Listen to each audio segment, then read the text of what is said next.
Eli Mercer had just locked the truth into tomorrow's front page when he smelled kerosene under the door. By the time the press groaned and threw out the first sheet that would ruin Mayor Silas Rourke, hoofbeats were already circling the Sentinel. He did not run. That was the first thing to know about Eli. The second was that his hands never shook when they ought to have. Not when a man lied to his face. Not when a revolver cleared leather. Not even with the back room trembling from iron gears and the sharp smell of hot ink coating his tongue. He lifted the page and read the headline one last time. Mayor stole widow's land through false tax sales. Under it, in smaller type, the line that would bring the fire all by itself. Town books show water fund missing. Treasurer's death may not have been an accident. A bottle hit the front window. Glass burst inward. Fire came after it, orange and eager, racing up the curtains Eli's wife had sewn when the paper still made enough money to justify curtains. Outside, one of the writers laughed. It was the kind of laugh a man gives when he thinks the ending already belongs to him. Before we go further, settle in and tell us in the comments where you're listening from tonight. There is comfort in knowing how many places gather around one story. Eli yanked open his desk, ignored the money tray, and reached for the tin cylinder hidden under the false bottom. Inside were copied tax notices, payment slips, and one folded page in a woman's neat hand. Then he turned to the press itself. Most men would have saved the evidence or their skin. Eli reached into the machine and freed the locked chase holding tomorrow's front page. The iron burned his wrist. He wrapped the metal in his apron anyway. The press had belonged to his father before it belonged to him. It had crossed the plains in a freight wagon. Leaving it there felt too much like abandoning family. The rear door crashed open. A woman stood in the doorway, breathless, road dust whitening the hem of her dark coat. She held a small revolver, as if it were something unpleasant but necessary. She was not young in the cheap way stories use youth. She had weather in her face, a scar along her jaw, and eyes steady enough to shame a preacher. "You have 1 minute, Mr. Mercer," she said. Silas sent 3 men to the front and 2 around back. "If you are still hoping this is bluff, I can spare you the disappointment." Eli knew her at once. Ruth Calder, housekeeper in the mayor's home. Widow of Thomas Calder, the town treasurer who had ridden into a ravine on a clear afternoon not 6 weeks after telling the mayor he would not sign a false account. "You brought me the ledgers," Eli said. "I did. And if we remain here discussing it, we'll both die stupid." Another bottle burst near the counter. Smoke shoved low across the ceiling. Eli grabbed the cylinder, the hot chase, and one wrapped bundle of type slugs from the shelf. Ruth glanced at the bundle. "What is that?" "Names," he said. Then they were out into the alley while the Sentinel began to burn in earnest. Fire changes the shape of every town. Windows lit one by one. A dog barked. Somebody shouted for water. Somebody else closed a door instead. Ruth dragged Eli behind the milliner's shed just as 2 riders came around the corner. One was Deputy Len Fisher, narrow and sour with his hat pulled low. The other wore a red scarf over his mouth and carried a shotgun loose across his lap. "Check the back," Fisher called. "Mayor says Mercer doesn't leave breathing." That, more than the fire, ended the old life. Threats were common when a paper printed what money disliked. But hearing the law speak murder in the mayor's voice changed a man. Eli looked at the flames and understood that truth, once printed, would not save itself. Ruth pointed toward the wash behind the apothecary. "My cart is there." It was a mule cart held together by stubbornness and habit. "You expected better?" Ruth asked when he stared. "I expected the mayor's housekeeper to travel in more style. I borrowed according to my chances." "Get in." They jolted east through the dry creek bed, while behind them Eli's press collapsed in a shower of sparks. For the first mile they said nothing. Smoke followed them. Twice Eli turned to look back, though there was nothing left to save. Ruth drove with both hands locked on the reins, her mouth set hard. At last he said, "Why help me?" "Because 6 years ago," she said, "my husband told Silas Rourke he would not sign a false ledger, and 3 days later the town buried him, while Silas spoke over the grave as if grief had made him holy. I have poured that man's coffee ever since. I know how much sugar he takes. I know which floorboard sounds outside his office. Tonight I decided I would rather be hunted than useful." She kept her eyes on the road. "Also, your Clara once brought me soup when Thomas died, and I had forgotten a body still needs feeding. I don't repay kindness quickly, Mr. Mercer, but I do repay it." By dawn, they reached the abandoned Calder cabin where Dry Creek bent through willow and stone. It was only 2 rooms, a sagging shed, and a corral surrendering to weeds, but Ruth moved through it like a person walking inside memory. She barred the door, set water to boil, and took a key from her pocket. "Silas's office," she said. "Bottom drawer of the green desk. There's another ledger there. The one naming the men he paid." Eli laid the hot chase and cylinder on the table, then unwrapped the type slugs he had saved. Ruth frowned. Each lead strip bore a widow's name. "What did you carry those for?" "Next week's foreclosure notices," Eli said. 8 women. Too old or too tired to understand why they're suddenly behind on water taxes for wells the town never dug. Silas plans to sell their parcels to cattle money out of Casper and pocket his share. He touched the names gently. Press or no press, he'll hold the sale tomorrow. That was the choice. Eli could take the cylinder and ride north alone for the territorial court. He might live. He might even print again somewhere else. But Red Bluff's widows would lose their land before a judge ever saw a page. Or he could stay, protect people who had mostly watched his office burn, and stand against a mayor who owned half the town and most of the law. Ruth poured coffee into chipped cups. "If you stay, he'll kill us." When Clara was dying, Eli said, "She asked what kind of man I meant to be after she was gone. I told her the kind who didn't look away anymore. Been trying to catch up to that promise ever since." Ruth lowered her gaze. "Did you used to?" He leaned his burned wrist on the table. "Once. 5 years ago, a boiler burst at the Silver Crest mine. Killed 11 men. I had a letter from a foreman saying the gauge was cracked and the owners knew. They bought ink by the barrel from me and promised reform if I kept quiet until after the election. I printed a soft piece. Clara's brother was one of the 11. The cabin went still around them. At last, Ruth said, "Folks like Silas count on decent people mistaking silence for peace." Eli looked up. "That's worth setting in type." "Then remember it," she said, "because if we do this, we will only get one chance." By mid-morning, the town's fear had started walking on its own 2 feet. Old Mrs. Vane reached the cabin first, skirts dusty, eyes blazing. She had heard Eli set his own office ablaze for insurance, then shot at Deputy Fisher while stealing tax books. She had also heard the mayor move the widow auction up to noon the next day in the meeting hall, before any outside court could interfere. After her came Jonas Pike the blacksmith, broad as a barn door, bringing cartridges, tools, and the news that half the town believed the mayor because half the town owed him money. The other half feared him because they did not. "But not all of us are built for crawling," Jonas said. "You got proof?" "Some," Eli answered. "Not enough." Ruth stood beside the table. "Enough to bury him if we reach the office and return alive." It was a poor plan, which is another way of saying it was the only plan available. They left Mrs. Vane at the cabin with Jonas's shotgun and took the cart as far as the cottonwoods above town. From there, they went on foot through the drainage ditch feeding the mayor's orchard. Eli moved with the spare care of a man who had spent his life around iron that punished clumsy hands. Ruth moved like somebody who had been overlooked so long she had turned invisibility into an art. At the ditch bend, she touched his sleeve. "If we're separated, do not come looking for me unless you have the ledger." That's a harsh instruction. It's a useful one. If you had stood where Ruth stood then, with one road leading to safety and the other back toward a town that had watched your pain and called it weather, what would you have chosen? The mayor's house sat above Red Bluff on a rise, painted white in a country where dust made mockery of white things. Roses had once been attempted there. The wind killed them. Money kept trying. Ruth led Eli through the kitchen yard carrying a coal bucket with the cylinder hidden beneath ash. Inside, the house smelled of beeswax, cigar smoke, and expensive meat cooling in pans. Eli waited in the pantry while Ruth crossed the hall. He counted 8 breaths before he heard the office door open. She was kneeling at the green desk when he entered. The bottom drawer stuck halfway. She braced a shoulder against it and pulled. Inside sat letters tied in ribbon, a Colt revolver, and one narrow black ledger. Ruth opened it to the middle. Payments. Dates. Amounts. Names. Len Fisher. Otto Bale. Jeb Kincaid. Men Eli knew. 2 more he did not. Beside each stood false headings. Road repair, drainage labor, grain subsidy. Wages for intimidation buried under municipal language.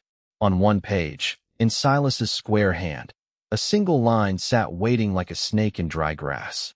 T. Calder matter handled. Widow manageable. Ruth closed the ledger with careful fingers. Footsteps crossed the hall. Deputy Fisher's voice came through the door. Mayor says she's not to leave the grounds today. Ruth shoved the ledger into the coal bucket. Eli slid behind the office curtain just as Fisher entered. Anybody been in here? He asked. Only your manners, briefly, Ruth said. His eyes traveled the room once too carefully. Eli moved before suspicion could harden. He came out low, drove the bundle of type slugs into Fisher's temple, and caught him before he hit the lamp. Ruth snatched away the deputy's revolver while he fell. That was less subtle than I hoped, she whispered. They tied Fisher with curtain cord and went out through the orchard gate with the coal bucket between them. They almost made it. A stable boy spotted them and shouted. Dogs erupted. Men came running. Eli and Ruth dove into the drainage ditch just as a rifle cracked from the porch and chewed bark over Ruth's shoulder. Then Red Bluff itself broke open. Jonas Pike stepped into Mercer Street and rang the smithy bell so hard every soul in town heard it. Mrs. Vane, who had no business holding a shotgun at her age and even less patience than most men who did, fired from a boarding house porch and removed Otto Bale's hat at 20 paces. Shutters slammed. Children were dragged indoors. Somewhere a woman shouted the mayor's name like a curse. And then Silas Rourke came out into the street. He was a handsome man in the expensive, late kind of way, silver at the temples, broad through the chest, coat fitted too well for frontier humility. He carried no visible gun. Men like Silas preferred other hands for that. Mercer, he called toward the ditch. This town fed you for 14 years, and you repay it with lies and arson. Hand over the books, and I may persuade the judge to hear you before the rope does. Eli rose just enough to be seen. Funny thing about rope. It remembers which hands pulled at last. Silas smiled. Only his eyes stayed dead. Brave, for a printer. Careful, for a mayor. Then Silas lifted 2 fingers, and the street turned to war. Gunfire snapped across the ditch. Dirt jumped. Ruth shoved the bucket at Eli and crawled left while he slid right, drawing fire from her. He took Jonas's Spencer rifle from the grass, sighted on movement above the orchard wall, and fired once. A man cried out and vanished. They were not trying to win fair. They were trying to get close enough that evidence could be lost in blood and confusion. Eli understood that immediately. Truth needed witnesses. Witnesses needed time. Time had to be bought. Ruth reached the drainage gate first. She threw her weight against the rusted wheel. It held. Eli. He came to her under fire. Together they turned until ancient iron shrieked and the gate jerked upward. Water rushed through the lower cut, undercutting the bank where Silas's riders were descending. One horse slipped, then another. Men and rifles went into mud together. That was Ruth's gift, though nobody had ever thought to call it one. She understood how a town truly worked. Not speeches, not seals on paper. Water gates, supply keys, floorboards, accounts, the soft places inside hard systems. Silas had mistaken housekeeping for obedience. It cost him ground. They ran for the livery lane. Twice Eli thought they were clear. The third time he heard hoofbeats behind them and knew they were not. Len Fisher, blood streaked down one side of his face, had got loose. He came at them on horseback with murder naked in him now, office forgotten. He fired once. The bullet took Eli high in the shoulder and spun him half around. Ruth caught him. Fisher rode nearer, sneering. Mayor says print that. But he never fired a second time. Mrs. Vane's shotgun roared from 50 yards away and knocked him backward off the saddle. Eli's legs gave out then. The last thing he saw before the world tipped was Ruth dragging him toward the mule cart, while ash and sunlight wheeled together above her. He woke after dark in the old mission school above Dry Creek, his shoulder bandaged, his mouth tasting of blood and sage. A lantern burned on an upturned crate. Ruth sat beside him with her sleeves rolled, washing a cloth pink in a basin. For a while neither spoke. Outside, cicadas scraped the dark. At last Eli said, "Did we keep the ledger?" She gave him a look almost offended by the question. "I did not haul a bleeding man uphill for 3 miles to lose a book." Fisher, alive. Jonas sent Mrs. Vane's grandson over the ridge with copied pages for the telegraph station at Pine Crossing. If Silas's cousin hasn't stopped the wire, the territorial marshal will be riding by dawn. But he won't reach Red Bluff before noon. The auction still happens. Eli tried to sit. Pain shoved him flat again. Ruth placed a hand on his chest. Lie still. Heroics are poor medicine. The lantern threw soft gold over the scar on her jaw.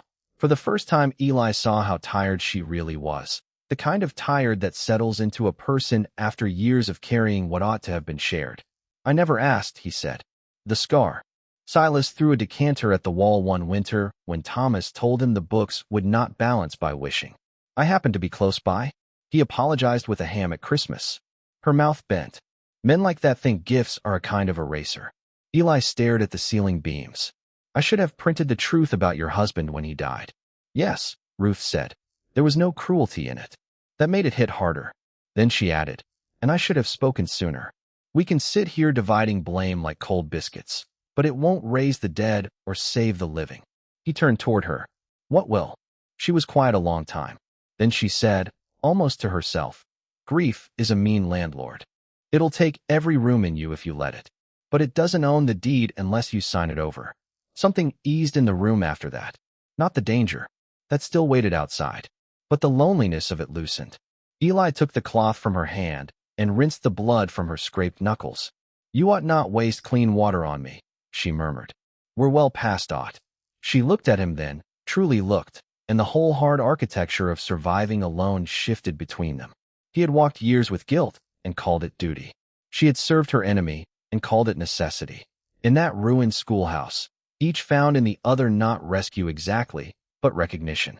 The rarer thing. If that reaches somewhere tender in you, then you know why stories like this matter. A like and a subscribe is how you tell us to keep bringing them home to your evenings. Ruth drew a square of folded linen from her coat. Clara gave me this after Thomas died. Said a woman ought to keep one good thing unruined as long as she can. She set it beside him. Blue stitching marked one corner. Seems to me it belongs back with somebody who loved her. Eli held the handkerchief as if it were warm. For one dangerous moment his face nearly broke. Ruth spared him the shame of naming it. Sleep, she said. Will you? Later. That is not the same answer. The shadow of a smile came and went. No, she said. It isn't. By dawn the plan had simplified into necessity. The marshal was coming, but not fast enough. If they wanted the widow's land saved, Red Bluff had to hear the truth before the auction papers changed hands. Jonas returned with a small hand press salvaged from the school storeroom, once used for hymn sheets. Eli laughed when he saw it. Half his size, stubborn as a mule, and exactly what they needed. Can you work it? Jonas asked. Eli flexed his burned wrist. I can set a man's downfall blind if the letters are honest. And so he did, line by line, name by name. Mayor's payments. False taxes. Thomas Calder matter handled. Widow manageable. While the town gathered for the sale, Eli inked the little press and pulled broadside after broadside. Ruth sanded them dry and stacked them. Jonas and 3 schoolboys slipped the pages under doors, onto counters, onto church posts and hitch rails, onto the wall of the very meeting hall where Silas meant to turn theft into law. Noon rang hot over the square. Silas Rourke stood on the platform in a dark coat and summer gloves, flanked by armed men and the town clerk, who looked like his collar was choking him. The widow parcels lay arranged before them. Mrs. Vane stood in front with her chin sharp as a bayonet. Around her gathered the others, Mabel Sloane, the Flores sisters, young Ellen Dunn with a child on her hip.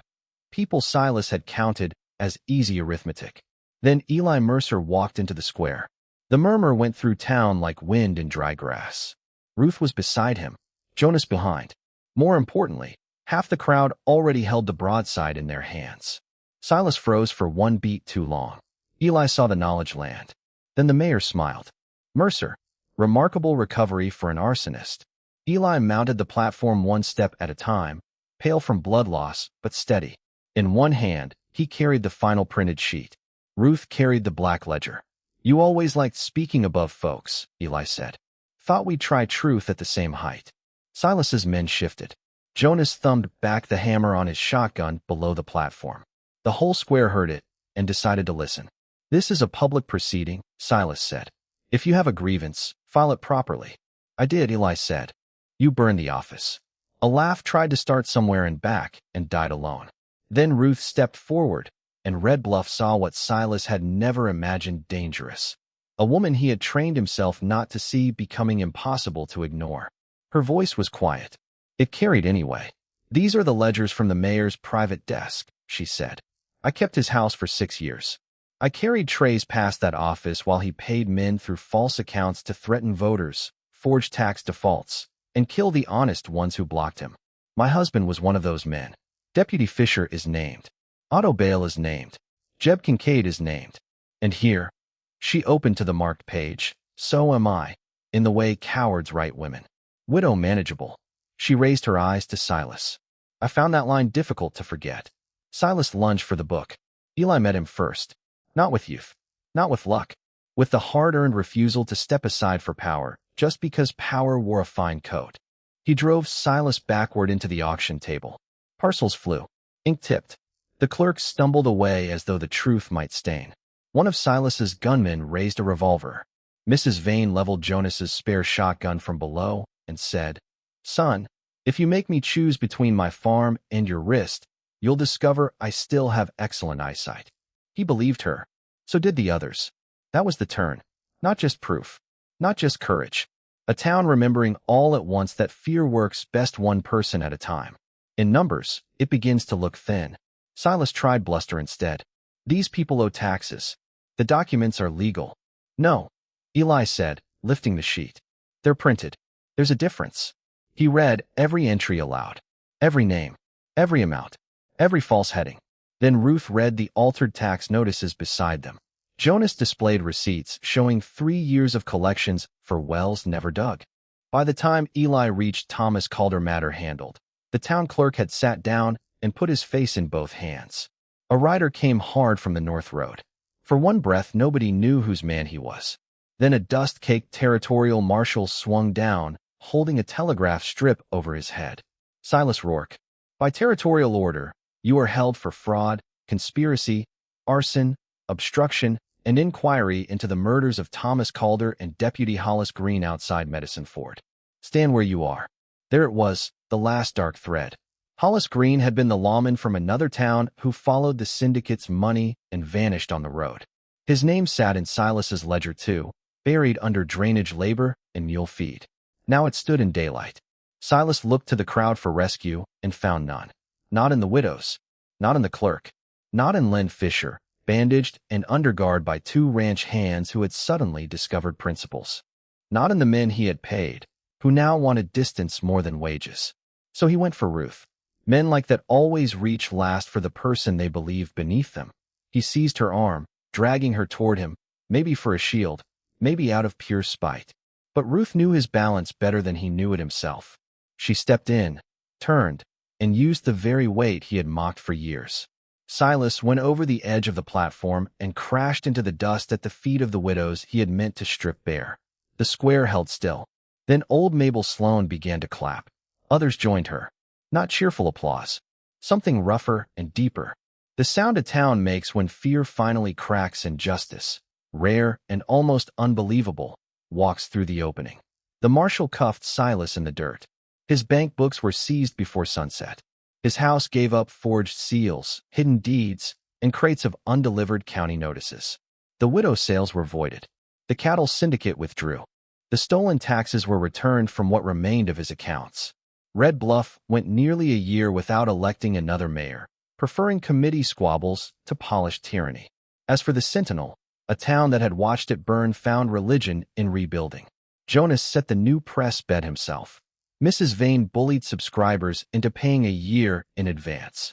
Ruth took none of Silas's money when the court offered witness compensation.